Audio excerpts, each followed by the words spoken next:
Rev up your engines!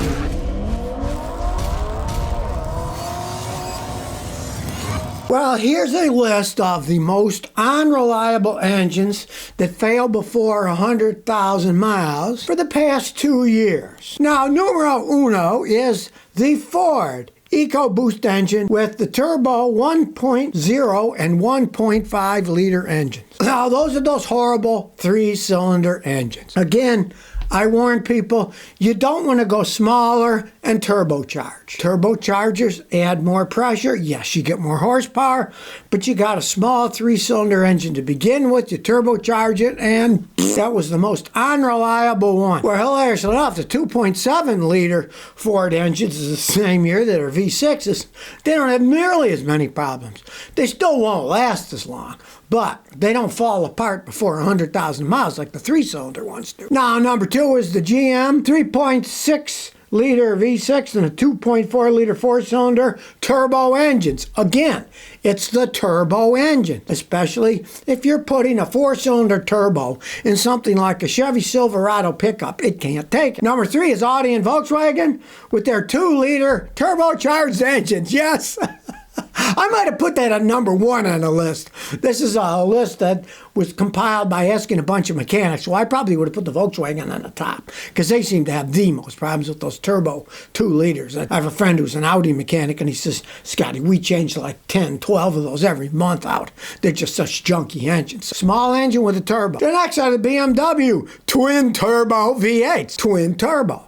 I tell people, you want long life, don't get a turbo. Number 5 is the Mini Cooper with the 4-cylinder turbo engine again. It's like I'm baiting a dead horse here. Yeah, don't buy a turbo engine if you want long life. But finally, number 6 is a non-turbo. It's a Fiat 1.4 4-cylinder engine. And they are garbage engines, let me tell you. I've seen people bring them to me. These cars have like 4,600 miles on them, and they're clattering away making noise because you could tell how poorly the engine was made. It's already sounding like an engine that's got 100,000, and it's only got 4,000 miles on it. Don't buy any of those cars. They're used cars now, but still, there's a lot of them out there. And certainly, if you want long life, don't buy a turbocharged engine. I just read this article. Chinese EVs are coming to the U.S. Tariffs or no tariffs. This guy Stephen Fogel wrote it, and he has some pretty compelling arguments. The thing is, the Chinese can make this stuff so cheap that even if they put 100% tariff on it, it will be cheaper than the stuff that we're selling in the United States. Chinese, they're going into easy-to-afford electric vehicles, where Tesla and the American companies are making $60,000, $120,000 giant SUV electric vehicles, trucks that no one wants to buy that are electric. Chinese are actually making little cars that people want, cars and SUVs, right? If they can make them cheap enough, they can sell them here. And of course, the Chinese can learn from the Japanese. Back in the day, they were putting tariffs on Japanese cars, so what happens? Toyota, Honda's been making cars for like 3 decades in Ohio. They start building in the United States. You got American jobs, American parts. Hey, everybody's happy, right? Well, don't think the Chinese aren't going to try something like that too. Understand one thing. Now, China is actually the number 1 auto market in the world now. They buy more cars than anybody, but the United States is still number 2 in buying vehicles. So it is a gigantic market. And certainly the Chinese are going to try to get in there. And with a new president coming in who says he likes to cut deals, hey, maybe they'll cut a deal with the Chinese. Who knows? The thing is, it comes down to the bottom line. And with electric vehicles, the bottom line is kind of hard to find because people really don't like them to begin with.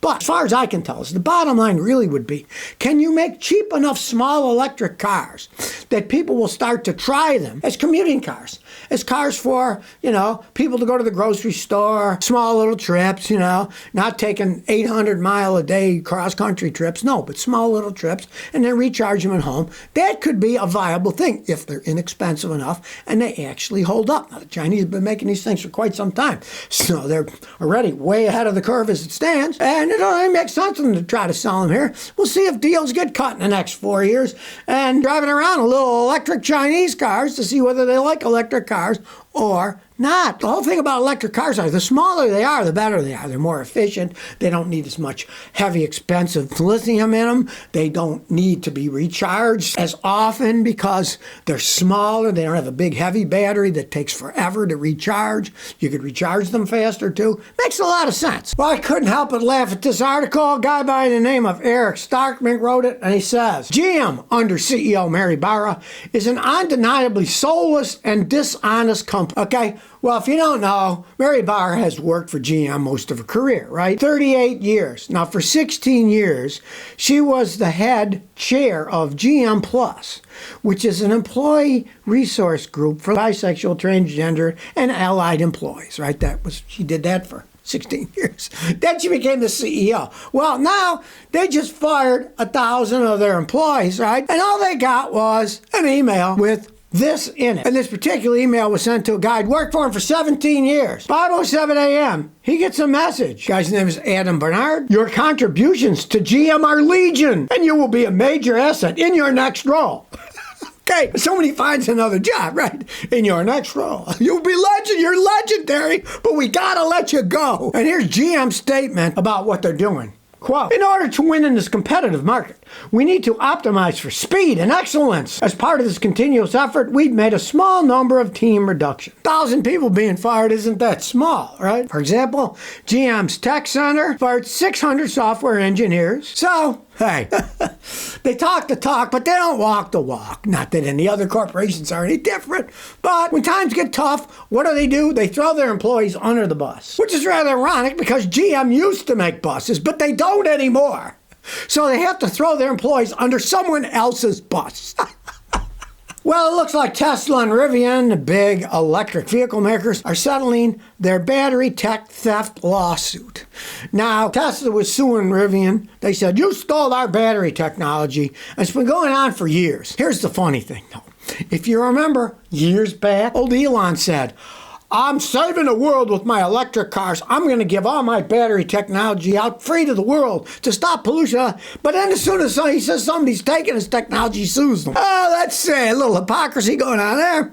But now they say they're going to settle it. And of course, they're giving no terms on what the settlement says about what they're doing. Yada, yada, yada. Maybe they got tired of paying the lawyers. Now, this lawsuit's been going on for 4 entire years. Filed a lawsuit in 2020 against Rivian saying they stole trade secrets. Hey, he said he was going to give the technology away. Now he's suing people. And then a year later, Tesla even expanded the lawsuit in 2021, claiming that Rivian was, quote, stealing the core technology for its next generation batteries. Well, if they did steal it, it was a dumb theft because, as you see, Tesla's having a problem with their new generation batteries. They're not doing what they said. They're not producing the amounts they can. They're having a lot of problems with that new battery technology that they came out with. It's 4680 battery technology, right? So far, it's been a relative failure.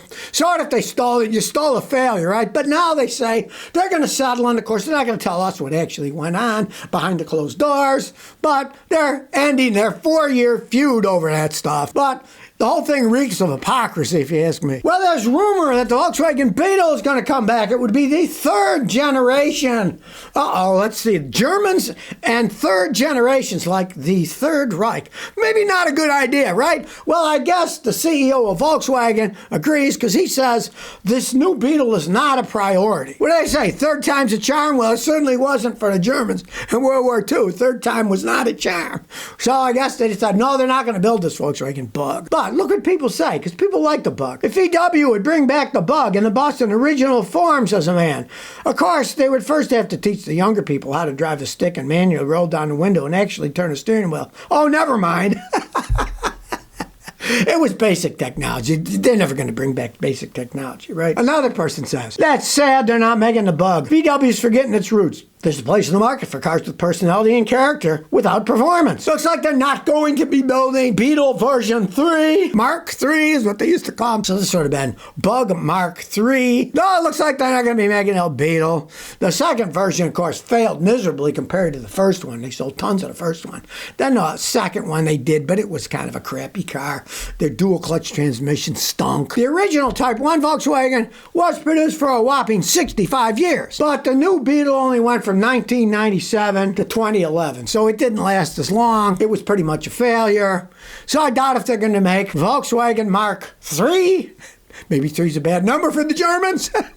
They need to do something radical at Volkswagen, that's for sure. They're in deep trouble. They're having all kinds of problems. They went the wrong way somewhere, and they're having problems with electrification. Their vehicles aren't that great. People aren't buying their electric vehicles. Even in Europe, they're not buying them, so they're in trouble. Maybe they need to think outside of the box. So if you never want to miss another one of my new car repair videos, remember to ring that bell.